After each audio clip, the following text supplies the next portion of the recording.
કલાકારો વચ્ચેનો ઝઘડો શાંત થઈ ગયો છે। દેવાયત ખવડ અને બ્રિજરાજદાન ગઢવી વચ્ચેનો ઝઘડો શાંત થયો। કાઠી સમાજ અને ગઢવી સમાજના અગ્રણીઓ આવ્યા છે આગળ।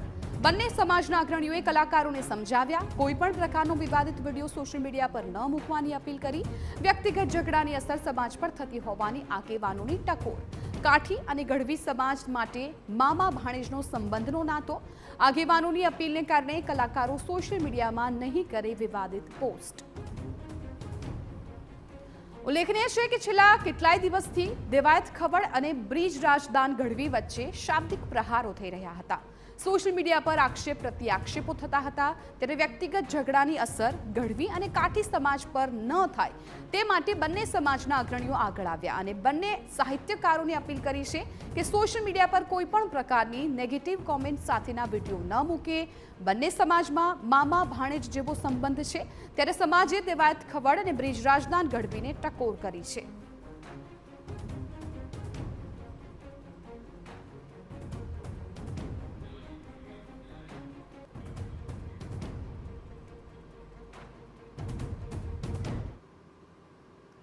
તો આ મામલે અમારા સંવાદદાતા અજીત ગઢવી અમારી સાથે લાઈવ જોડાઈ ગયા છે જાણકારી આપવા માટે। અજીત, શું હવે માની શકાય કે આ બંને કલાકારો વચ્ચે જે શાબ્દિક પ્રહારો થતા હતા, જે સોશિયલ મીડિયા પર વોર શરૂ થઈ ગયું હતું, એ સંપૂર્ણપણે પૂરું થઈ ગયું છે? જિજ્ઞાસા, વાત કરવામાં આવે તો છેલ્લા થોડા દિવસોથી જે ડાયરાના યુવા સાહિત્ય લોક સાહિત્ય કલાકારો છે, જેમાં બ્રિજરાજદાન ગઢવી અને દેવાયત ખવડ વચ્ચે વાક યુદ્ધને લઈને ખૂબ જ મોટી એવું કહી શકાય કે રામાયણ ઊભી થઈ ગઈ હતી અને જેને લઈને સોશિયલ મીડિયા ઉપર અત્યારે ટ્રેન્ડિંગમાં સૌથી વધારે જોવાતા વિડીયોમાં છેલ્લા 4-5 દિવસથી આ બંને વચ્ચેના જે બોલાચાલી છે ડાયરાના સ્ટેજ પરથી જેમણે નિવેદનો આપ્યા છે તે નિવેદનો ટ્રેન્ડિંગ ઉપર છે ને ખૂબ મોટા પ્રમાણમાં જોવાઈ રહ્યા છે। ત્યારે આ વાત ખૂબ જ બંને જે કલાકારો છે, યુવા કલાકારો, તેમનો વ્યક્તિગત ઝઘડો છે, પરંતુ આની માઠી અસર ધીરે ધીરે કાઠી સમાજ અને ચારણ સમાજ ગઢવી સમાજ વચ્ચે ન ઊભી થાય તેના માટે ગઢવી સમાજના આગેવાનો અને કાઠી સમાજના આગેવાનો આગળ આવ્યા છે અને ગઢવી સમાજના જે ખાસ કરીને બ્રિજરાજદાન ગઢવીના પિતાજી ઈશ્વરદાન ખૂબ જ મોટા સમર્થ લોક સાહિત્યકાર હતા।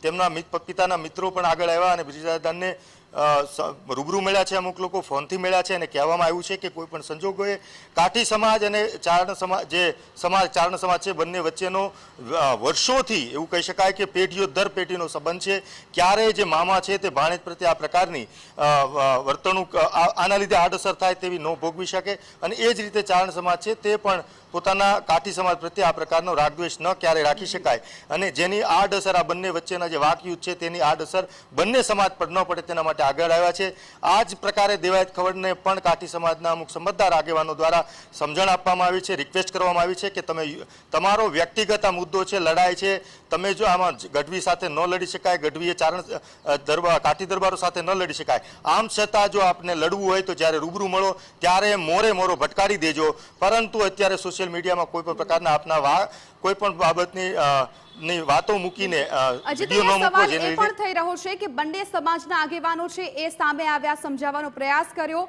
પરંતુ હવે જે દેવાયત ખવડ અને બ્રિજરાજદાન ગઢવી છે, શું બંને સમાજે વાતચીત કર્યા પછી આ બંને કલાકારો તરફથી પર્સનલી કોઈ નિવેદન આપવામાં આવ્યું છે કે જેના પરથી આપણને ખ્યાલ આવી શકે કે ખરેખર આ ઝઘડો છે શાંત થઈ ગયો છે?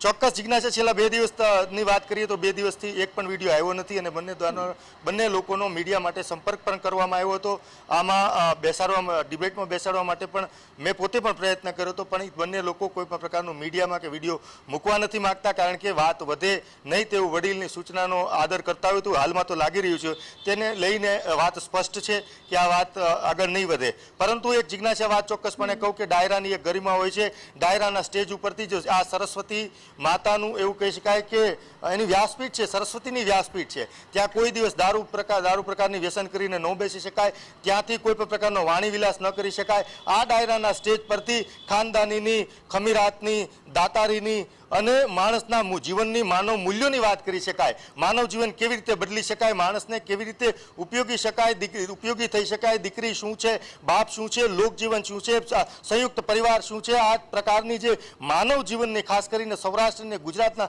તમામ લોકોને અને અમસ્તુ દેશ વિદેશ અમેરિકાના લોકો ડાયરો સાંભળવા બેસી જાય છે. એની પાછળનું કારણ કે આની અંદર કાંઈક છે, આની અંદર સોના જેવી વાતું છે. એટલે ક્યારેક કોઈ પણ સંજોગોએ જ્યારે સ્ટેજ ઉપર એની ગરિમા છે, સરસ્વતી માની વ્યાસપીઠ કહી શકાય, અને એની ઉપર કોઈ પણ પ્રકારનો વાણી વિલાસ કરવાથી ચોક્કસપણે અને એના શાસ્ત્રોમાં પણ લખેલું છે કે આ પ્રકારનો વાણી દોષ લાગી શકે. એટલે ક્યારેય આ પ્રકારના ચોક્કસપણે અત્યારે યુવા પેઢી છે, લોકોને ગમતા હશે, વાત પાકી છે, પરંતુ એકબીજા સમાજો વચ્ચે પેઢીઓ દર પેઢીના સમાજો તેમની આ પ્રકારની વાહિયાત જે લડાઈ છે તેની અસર કાઠી સમાજ અને ચારણ સમાજ વચ્ચે ન થાય તે બહુ જરૂરી છે. એની કરતાં સ્ટેજ પરથી આ ગરિમા માં સરસ્વતીના ઉપાસકો છે, તમામ લોકો લોક સાહિત્યકાર હોય, લોક ગાયક હોય, સરસ્વતી માના ઉપાસકો છે, તેમણે સરસ્વતી માની ગરિમા રાખવી જોઈએ, કોઈ પણ સંજોગોએ સ્ટેજની ગરિમા રાખવી જોઈએ. અને અનેક લોકોને લોક સાહિત્ય વિશે, પછી ઝવેરચંદ મેઘાણી વાણિયા હોય કે એમણે પણ લોક સાહિત્ય વિશે ખૂબ લખેલું છે, એમની પણ વાતોની મૂલ્યો છે, ચારણોએ પણ લખ્યું છે, કાઠીઓએ પણ લખ્યું છે. ત્યારે આવનારી જે નવી યુવા પેઢી છે તેમણે ધ્યાન રાખવું પડશે એમની એક પણ સ્ટેટમેન્ટથી, કારણ કે એના બહુ મોટા ફોલોવર્સ છે, એના લોકોને માનવાવાળા છે. અને બિલકુલ અજીત, આભાર સમગ્ર માહિતી બદલ. તો હાલ તો આ બંને કલાકારો વચ્ચે વિવાદ શમી ગયો હોય તે પ્રકારનું લાગી રહ્યું છે, કેમ કે બંને સમાજના અગ્રણીઓ આગળ આવ્યા હતા, વાતચીત કરીને આ હવે મામલો છે શાંત થઈ ગયો હોય તેવું દેખાઈ રહ્યું છે.